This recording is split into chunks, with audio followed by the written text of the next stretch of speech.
Hello dear bankers. तो कैसे आप लोग? I hope you are doing well. तो मेरा नाम है कुंदन कुमार और आप सभी का स्वागत है हमारी टारगेट 50 सीरीज के अंदर। आज है हमारा लेक्चर नंबर 24 और इसके अंदर हम पढ़ने वाले हैं असेसमेंट ऑफ वर्किंग कैपिटल के बारे में। ये जो हमारी टारगेट 50 सीरीज है इसके अंदर हम पीपीपी के जो मोस्ट इंपॉर्टेंट टॉपिक्स हैं जिसमें से सबसे ज्यादा क्वेश्चंस पूछे जाते हैं एग्जाम के अंदर को डिस्कस करते हैं।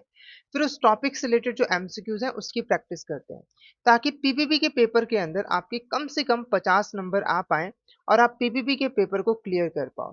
तो ये सीरीज आपके लिए काफी ज्यादा बेनिफिशियल रहने वाली है।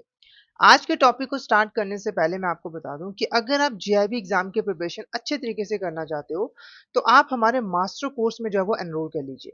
और अगर आप मास्टर कोर्स का डेमो लेना चाहते हो, है ना, तो आप हमारे 2 डे डेमो मास्टर कोर्स में एनरोल कर सकते हो। यहाँ पर आपको चारों पेपर्स के concept classes, concept notes, solved previous questions, chapter wise mock test and full length mock test मिल जाते हैं। ये जो कोर्स है ये 2 दिन के लिए वैलिड होता है, यानी कि आप इस कोर्स की हेल्प से हमारे मास्टर कोर्स का 2 दिन का डेमो जो है वो ले पाओगे और इस कोर्स में आप सिर्फ ₹1 से एनरोल कर पाओगे। ठीक है, तो इस डेमो कोर्स की हेल्प से आपको डिसीजन लेने में आसानी होगी कि आपको हमारे कोर्स में एनरोल करना चाहिए या फिर नहीं करना चाहिए। तो जल्दी से आप हमारे 2 डे डेमो मास्टर कोर्स में एनरोल जो है वो कर लीजिए। अब बढ़ते हैं आज के टॉपिक की तरफ। ठीक है, आज का हमारा फर्स्ट टॉपिक है वर्किंग कैपिटल। अब ये वर्किंग कैपिटल क्या होती है? तो देखो, अगर हम बहुत ही सिंपल लैंग्वेज में समझें तो एक बिजनेस अपने डे टू डे ऑपरेशंस को परफॉर्म करने के लिए जो फंड्स यूज करती है उसको हम वर्किंग कैपिटल कहते हैं। जैसे एग्जांपल के लिए मान लीजिए एक एबीसी कंपनी है। ठीक है, ये कार बनाकर मार्केट में सेल करने का बिजनेस करती है।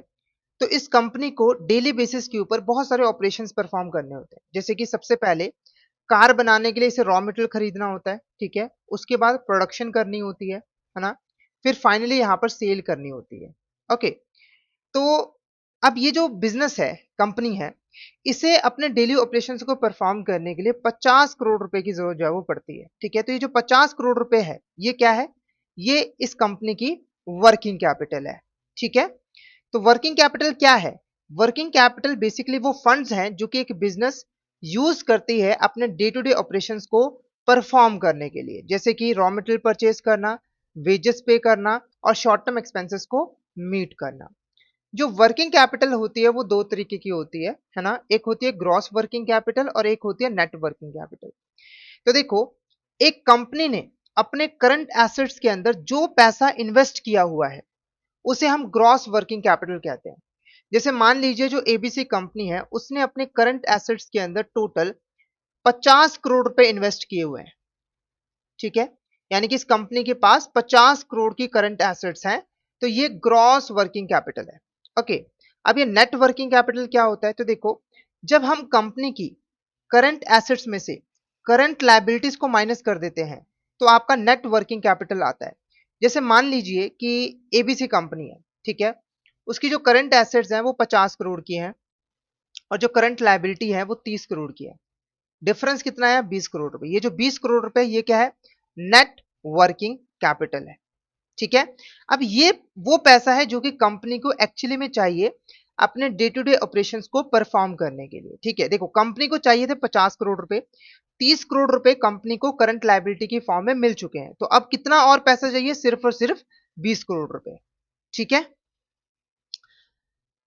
अब देखो, जब एक कंपनी को वर्किंग कैपिटल की जरूरत पड़ती है ना, तो वो जाती है बैंक के पास लोन लेने के लिए कि भाई मुझे प्लीज यहाँ पर लोन दे दीजिए। ठीक है, अब जो बैंक है वो ऐसे ही लोन नहीं देता है ना।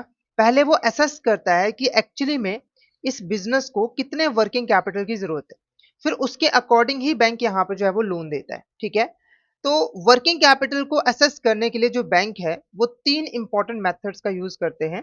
जैसे कि पहला मेथड है टर्नओवर मेथड, दूसरा मेथड है maximum permissible bank finance method और तीसरा मेथड है कैश बजट मेथड। तो इस लेक्चर के अंदर हम एक एक करके डिटेल में इन मेथड्स के बारे में पढ़ने वाले हैं। ठीक है, और इनसे रिलेटेड जो न्यूमेरिकल्स हैं उसको भी डिस्कस करने वाले हैं। ठीक है, हमारा पहला मेथड है टर्नओवर मेथड। इसको नाइक कमेटी ने सजेस्ट किया था। इस मेथड के अंदर बोरवर की जो प्रोजेक्टेड एनुअल टर्नओवर है उसके बेसिस के ऊपर वर्किंग कैपिटल रिक्वायरमेंट को असेस किया जाता है। इस मेथड के अंदर अज्यूम किया जाता है कि एक बिजनेस का जो प्रोजेक्टेड एनुअल टर्नओवर है उसके 25% के इक्वल बिजनेस को वर्किंग कैपिटल की जरूरत पड़ती है। जैसे एग्जांपल के लिए अगर एक कंपनी है जिसका नाम है एबीसी, है ना, उसका जो प्रोजेक्टेड एनुअल टर्नओवर है वो 100 करोड़ रुपए, तो इस मेथड के अकॉर्डिंग इस प्रोजेक्टेड एनुअल टर्नओवर के 25% के इक्वल कंपनी को वर्किंग कैपिटल की जरूरत पड़ेगी। यानी कि कंपनी को 25 करोड़ रुपए चाहिए वर्किंग कैपिटल के लिए। ठीक है, अब ये जो 25% है इसको दो पार्ट्स में डिवाइड किया जाता है, एक है आपका 20 और एक है 5%। ठीक है, अब देखो ये जो 20% है ये यहां पर बैंक दे देता है बोरोवर को यानी कि कंपनी को लोन की फॉर्म में। यानी कि प्रोजेक्टेड एनुअल टर्नओवर का 20% बैंक यहां पर लोन की फॉर्म में दे देता है, यानी कि 20 करोड़ रुपए यहां पर बैंक देगा लोन की फॉर्म में। ठीक है, बाकी जो 5% है प्रोजेक्टेड एनुअल टर्नओवर का वो बोरोवर का मार्जिन होता है, यानी कि ये बोरोवर को खुद अपने पैसों से कंट्रीब्यूट करना होता है वर्किंग कैपिटल के अंदर।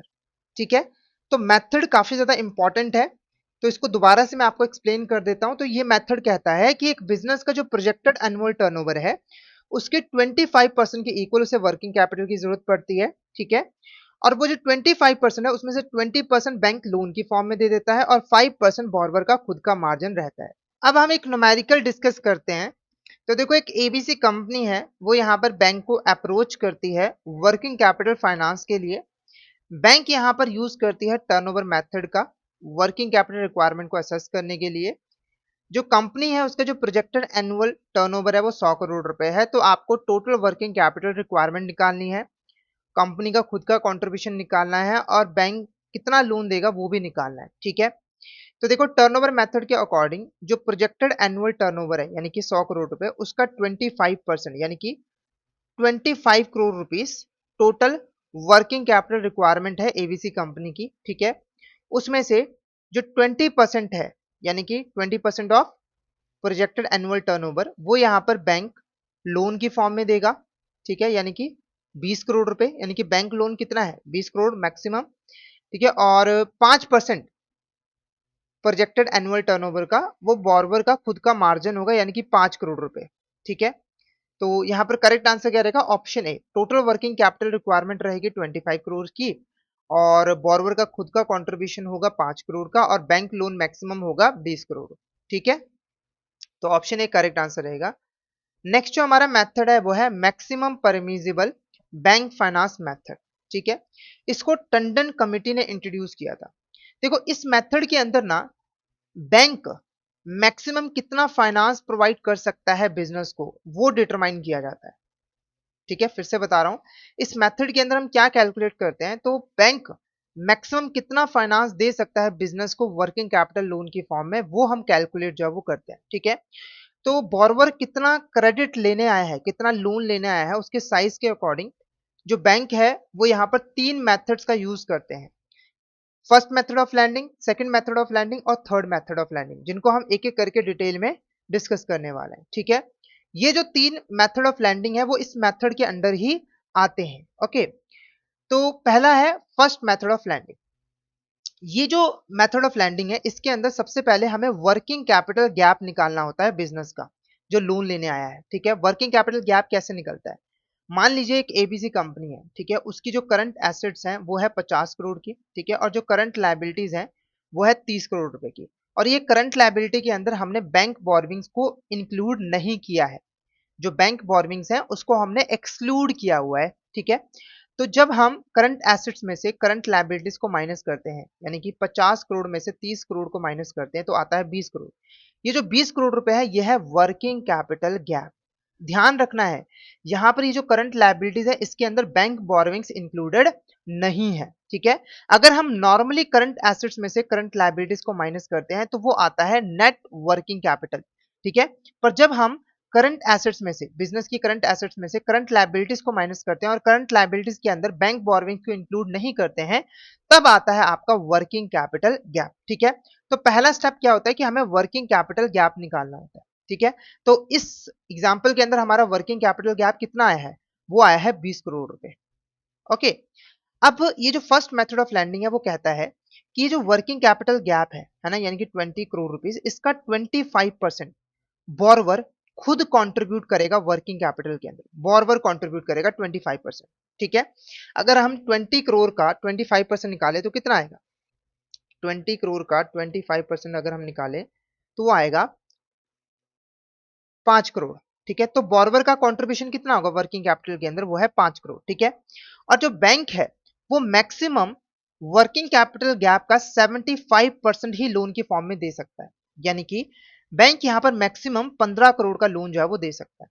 तो देखो, इस लैंडिंग का जो मेथड है उसकी हेल्प से हमने जो मैक्सिमम परमिजिबल फाइनेंस है वो हमने कैलकुलेट कर लिया है, यानी कि बैंक किसी भी हालात में 15 करोड़ से ज्यादा का लोन नहीं दे सकता है। ठीक है, तो यहां पे लिखा भी हुआ है कि वर्किंग कैपिटल गैप का अप टू 75% बैंक फाइनेंस कर सकता है। अब देखो, ये जरूरी नहीं है कि बैंक यहां पर 15 करोड़ का लोन ही दे, वो इससे कम का भी दे सकता है। ठीक है, और बॉर्वर का जो मार्जिन है वो 25% होना चाहिए, यानी कि बॉर्वर अपने लॉन्ग टर्म सोर्सेज से पैसा लेकर वर्किंग कैपिटल में कंट्रीब्यूट करेगा। ये मेथड जो है वो इंटरनल रिसोर्स जनरेशन को प्रमोट करता है, यानी कि जो कंपनी है वो खुद भी वर्किंग कैपिटल के अंदर पैसा जो है वो डालती है। करंट रेशियो जो है वो 1.17:1 होना चाहिए, यानी कि अगर करंट लायबिलिटी 1 रुपए की है तो करंट एसेट 1.17 रुपीज होनी जरूरी है। ये मेथड न्यू और वीक यूनिट्स के लिए जरूरी होता है जिनको ज्यादा सपोर्ट की जरूरत होती है। उसके बाद जो सेकंड मेथड ऑफ लैंडिंग है ना, ये क्या कहता है? तो देखो, सेकंड मेथड ऑफ लैंडिंग कहता है कि बिजनेस की जो टोटल करंट एसेट्स है ना, उसके 25% के इक्वल बोरवर कंट्रीब्यूट करेगा वर्किंग कैपिटल के अंदर अपने लॉन्ग टर्म फंड से। जैसे मान लीजिए एबीसी कंपनी है, ठीक है, उसका जो करंट एसेट्स हैं वो है 100 करोड़ रुपए की, तो इसका 25% अगर आप निकालो तो वो आएगा 25 करोड़ रुपए। तो बोरवर जो है मिनिमम 25 करोड़ रुपए वर्किंग कैपिटल के अंदर कंट्रीब्यूट करेगा। ठीक है, अब बैंक मैक्सिमम फाइनेंस कितना दे सकता है, ये हम कैसे निकालेंगे? तो देखो, पहले हम ये निकालेंगे कि कंपनी को एक्चुअली में कितने पैसों की जरूरत है। तो कंपनी को अपने करंट एसेट्स को फाइनेंस करने के लिए 100 करोड़ रुपए की जरूरत है, जिसमें से 25 करोड़ तो उसे खुद कंट्रीब्यूट करना है। ठीक है ना? उसके बाद मान लीजिए अगर बैंक बोरोइंग के अलावा कोई अदर करंट लायबिलिटीज है, बैंक बोरोइंग के अलावा बात कर रहा हूं मैं, अदर करंट लायबिलिटी है। ठीक है, मान लीजिए कि इस कंपनी को क्रेडिटर से 10 करोड़ रुपए जो है वो मिल गया है। ठीक है, तो माइनस करो, तो 100 में से 25, फिर 10, 35, तो ये 65 करोड़। तो ये 65 करोड़ रुपए की जरूरत कंपनी को एक्चुअली में है, क्योंकि देखो इसको 100 करोड़ की जरूरत थी, 25 करोड़ कंपनी ने खुद कंट्रीब्यूट कर दिए, 10 करोड़ रुपए उन्हें क्रेडिटर से मिल गए, यानी कि अदर करंट लायबिलिटीज की फॉर्म में मिल गए। तो अब कितना चाहिए? कितना चाहिए? वो चाहिए आपको यहाँ पर 65 करोड़ रुपए। तो ये 65 करोड़ करोड़ रुपए बैंक यहाँ पर दे सकता है लोन की फॉर्म में मैक्सिमम। यानी कि अगर ये कंपनी बैंक के पास जाती है लोन लेने के लिए कि भाई मुझे लोन दीजिए, तो बैंक यहाँ पर अगर इस मेथड को फॉलो करेगा तो मैक्सिमम 65 करोड़ रुपए का लोन जो है वो देगा, उससे ज्यादा नहीं दे सकता है। ठीक है, तो बैंक फाइनेंस कैसे निकलता है? तो सिंपली आपको जो टोटल करंट एसेट्स है उसमें से बोरवर का कंट्रीब्यूशन माइनस करना होता है, और जो अदर करंट लायबिलिटीज है बैंक बोरोइंग के अलावा वो माइनस करना होता है। उसके बाद जो पैसा बच जाता है वो यहाँ पर बैंक लोन की फॉर्म में दे सकता है। ठीक है, हालांकि जो बैंक है इससे ज्यादा लोन दे सकता है, जैसे मान लीजिए बैंक 70 करोड़ का लोन दे सकता है, पर जो 5 करोड़ एक्स्ट्रा दिया है ये टर्म लोन के जैसा ट्रीट किया जाएगा, ये वर्किंग कैपिटल लोन नहीं होगा, और इसके ऊपर हायर इंटरेस्ट जो है वो चार्ज किया जाएगा। ठीक है, और करंट रेशियो जो है वो कम से कम 1.33:1 जो है वो होना चाहिए। ठीक है, और जो टोटल लायबिलिटीज हैं जिसके अंदर बैंक फाइनेंस भी इंक्लूडेड है, वो कभी भी बिजनेस के जो ग्रॉस करंट एसेट्स हैं उसके 75% से एक्सीड नहीं करना चाहिए। ठीक है, उसके बाद आता है थर्ड मेथड ऑफ लैंडिंग। ठीक है, थर्ड मेथड ऑफ लैंडिंग क्या कहता है? थर्ड मेथड ऑफ लैंडिंग कहता है कि सबसे पहले तो जो बोरवर है उसकी जो कोर करंट एसेट्स है, कोर करंट एसेट्स है उसके 100% के इक्वल बोरवर को वर्किंग कैपिटल के अंदर कंट्रीब्यूट करना होगा। जैसे मान लीजिए कि एबीसी कंपनी है, ठीक है, इसके पास 100 करोड़ रुपए की करंट एसेट्स हैं, जिसमें से 60 करोड़ की जो करंट एसेट्स हैं वो कोर करंट एसेट्स हैं, और जो 40 करोड़ की करंट एसेट्स है वो अदर करंट एसेट्स है। ठीक है, तो ये जो थर्ड मेथड ऑफ लैंडिंग है वो कहता है कि बोरवर को यानी कि एबीसी कंपनी को अपने कोर करंट एसेट्स के 100% के इक्वल वर्किंग कैपिटल के अंदर कंट्रीब्यूट करना होगा, यानी कि कोर करंट एसेट 60 करोड़, इसका 100% 60 करोड़ रुपए, यानी कि बोरवर को वर्किंग कैपिटल के अंदर 60 करोड़ रुपए कंट्रीब्यूट करना होगा। ठीक है, उसके बाद जो बाकी की अदर करंट एसेट्स है उसके 25% के इक्वल वर्किंग कैपिटल के अंदर और कंट्रीब्यूट करना होगा बोरोवर को, ठीक है। तो अगर आप 40 करोड़ का 25% निकालो तो कितना आएगा? अगर आप 40 करोड़ का 25% निकालो तो ये आएगा 10 करोड़ रुपीस, ठीक है। यानी कि बोरवेल का जो टोटल कंट्रीब्यूशन है वो कितना होगा? 60 करोड़ रुपए यहाँ है, 10 करोड़ और हो जाएंगे तो 70 करोड़ रुपए। कितने हो जाएंगे? 70 करोड़ रुपए,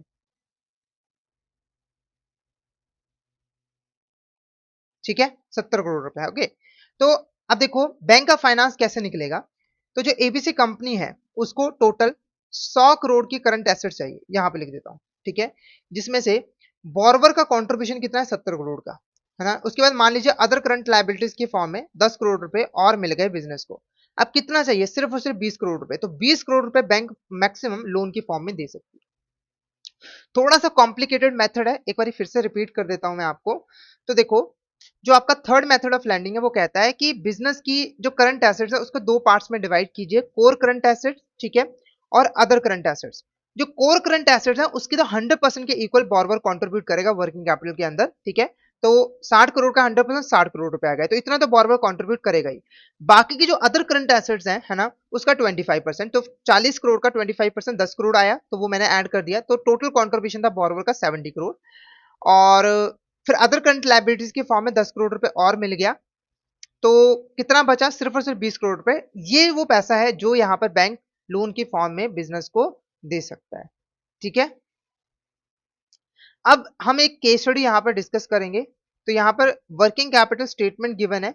तो क्रेडिटर्स फॉर परचेजर्स 100 लाख दिए हुए हैं, अदर करंट लायबिलिटीज 50 लाख दी हुई है, ठीक है। जो टोटल करंट लायबिलिटीज है अदर देन बैंक बोरोविंग्स वो 150 लाख की है, ओके।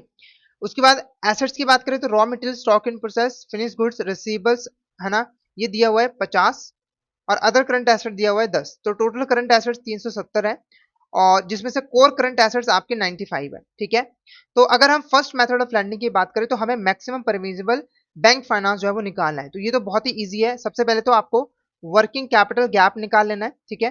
वर्किंग कैपिटल गैप कैसे निकलेगा? जो टोटल करंट एसेट्स हैं उसमें से जो करंट लायबिलिटीज है जिसके अंदर आपने बैंक बोरोविंग्स को इंक्लूड नहीं किया है उसको माइनस कर दो। तो 370 में से अगर 150 आप माइनस करोगे तो वर्किंग कैपिटल गैप कितना आ गया? 220, ठीक है। अब ये जो वर्किंग कैपिटल गैप है इसके 25% के इक्वल कौन कंट्रीब्यूट करेगा? बोरोवर कंट्रीब्यूट करेगा, ठीक है। तो अगर हम 220 का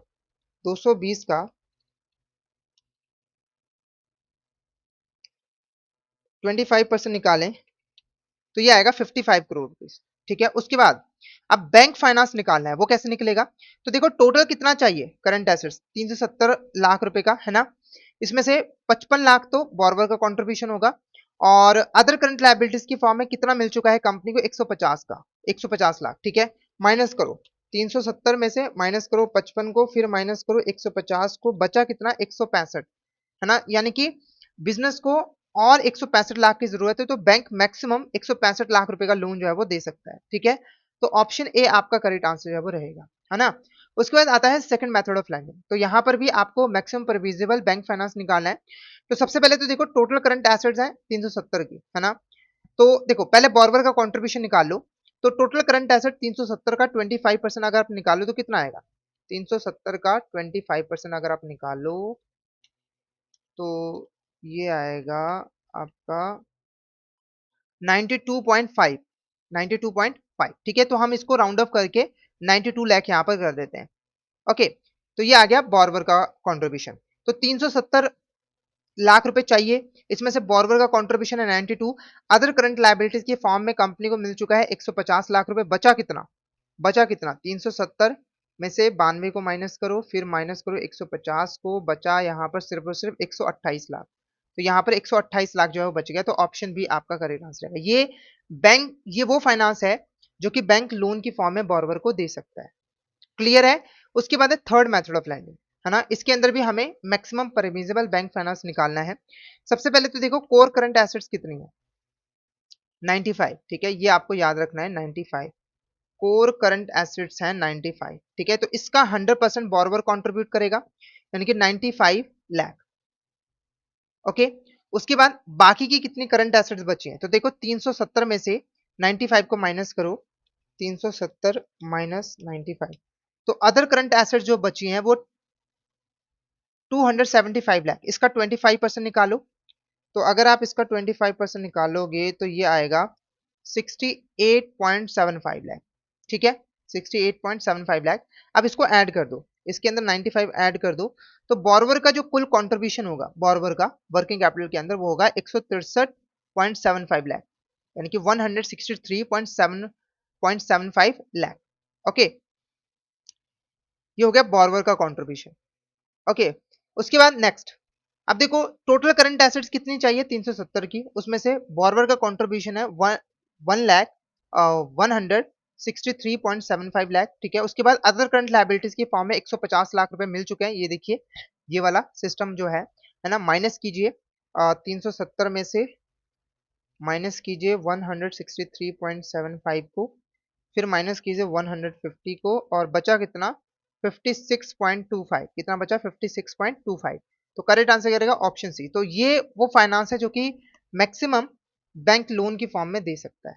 ठीक है, तो option C is the correct answer.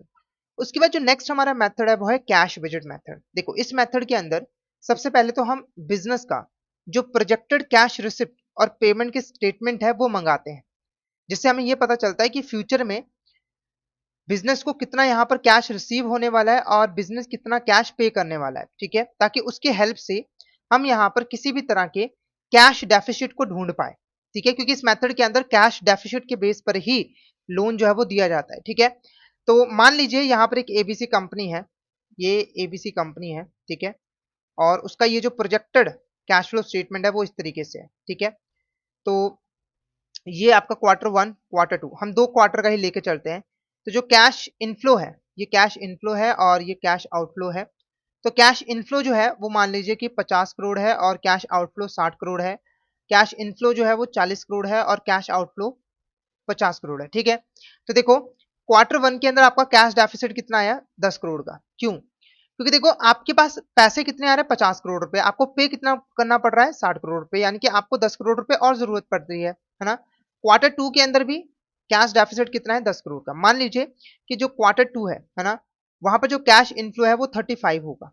मान लीजिए हम थोड़ा सा चेंज कर देते हैं, तो यहाँ पर कितना होगा कैश डेफिसिट 15 करोड़ रुपए। तो इस मेथड के अंदर जो पीक कैश डेफिसिट है ना, उसके बेसिस पे लैंडिंग जो है वो की जाएगी बैंक के द्वारा। तो देखो दो क्वार्टर के अंदर peak cash deficit quarter two के अंदर है 15 करोड़ का, तो इसके बेसिस पे यहाँ पर लैंडिंग जो है वो की जाएगी। ये जो कैश बजट मेथड है ये कहता है कि बिजनेस का जो पीक कैश डेफिसिट है, जैसे कि यहाँ पर 15 करोड़ है ना, इसका 25% बोरवर खुद कंट्रीब्यूट करेगा वर्किंग कैपिटल के अंदर। ठीक है, जैसे यहाँ पर देखिए अगर आप 15 करोड़ का 25% निकालो तो वो कितना आएगा, वो आएगा 3.75 करोड़। तो ये वो पैसा है जो कि बोरवर खुद कंट्रीब्यूट करेगा वर्किंग कैपिटल के अंदर। ठीक है, और बाकी का जो पैसा है वो बैंक लोन की फॉर्म में जो है वो दे देगा। तो यहाँ पर आज का जो हमारा टॉपिक है वो यहाँ पर कंप्लीट होता है। तो हमने जो जो चीजें यहाँ पर डिस्कस की हैं एक बारी उसको समराइज कर लेते हैं।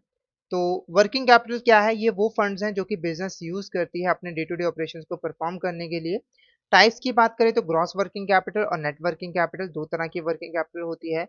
तीन यहाँ पर असेसमेंट के मेथड्स है, turnover method, maximum permissible bank finance method और कैश बजट मेथड। ठीक है, जो टर्नओवर मेथड है वो कहता है कि जो प्रोजेक्टेड एनुअल टर्नओवर है उसके 25% के इक्वल बिजनेस को वर्किंग कैपिटल की जरूरत पड़ती है, जिसमें से 20% बैंक दे देता है और 5% बोरवर का मार्जिन रहता है। उसके बाद है मैक्सिमम परमिजल बैंक फाइनेंस मेथड। तो इसके अंदर हमने तीन मेथड यहाँ पर सीखे लैंडिंग करने के। फिर आता है कैश बजट मेथड जो कि कहता है कि भाई जो पीक कैश डेफिसिट है उसके बेस पर लैंडिंग जो है वो की जाएगी, और जो पीक कैश डेफिसिट है उसके 25% के इक्वल बोरवर कंट्रीब्यूट करेगा नेट वर्किंग कैपिटल के अंदर। क्लियर है? तो यहाँ पर आज का जो हमारा टॉपिक है वो कंप्लीट होता है। अगर आपको कोई डाउट आता है तो आप पूछ सकते हो। क्लियर हो गया है तो मैसेज करके जरूर जो है वो बता देना। अगर आप जेईबी एग्जाम की प्रिपरेशन अच्छे तरीके से करना चाहते हो तो आप हमारे कोर्स में जो है एनरोल कर लीजिए। हमारे कोर्स में एनरोल करने के लिए आपको हमारी वेबसाइट के ऊपर आना होगा edutap.in। वहां पर आपको कोर्सेज वाले सेक्शन के अंदर जेईबी कोर्सेज के ऊपर क्लिक करना होगा। जैसे आप क्लिक करोगे तो आपको हमारे सारे के सारे जो जेईबी कोर्सेज है वो दिखने लग जाएंगे। जैसे कि आप हमारे लाइव क्रैश कोर्स बैच 3 में एनरोल कर सकते हो। यहाँ पर आपको 60 लाइव क्लासेस के थ्रू जेईबी एग्जाम की प्रिपरेशन करवाई जाती है। लाइव क्लासेस के साथ साथ आपको concept notes, solve previous questions, chapter wise mock test and full length mock test भी मिल जाते हैं। अगर आप सिर्फ प्रैक्टिस करना चाहते हो तो आप हमारे टेस्ट सीरीज में एनरोल कर सकते हो। जहाँ पर आपको solved previous year questions, full length mock test and chapter wise mock test जो है वो मिल जाते हैं। अगर आप डिटेल में प्रिपरेशन करना चाहते हो तो आप हमारे कंप्लीट मास्टर कोर्स में एनरोल कर लीजिए। यहाँ पर आपको चारों पेपर्स के concept classes, live classes, concept notes, solved previous year question, chapter wise mock test and full length mock test मिल जाते हैं। अगर आप किसी इंडिविजुअल सब्जेक्ट की प्रिपरेशन करना चाहते हो जैसे कि आईएफएस, पीपीबी, तो हमारे पास इंडिविजुअल सब्जेक्ट के भी मास्टर कोर्स अवेलेबल है।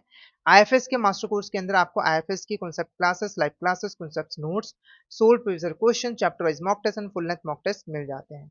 ऐसे ही पीपीबी का मास्टर कोर्स, एएफएम का, आरबीएम का मास्टर कोर्स हमारे पास अवेलेबल है।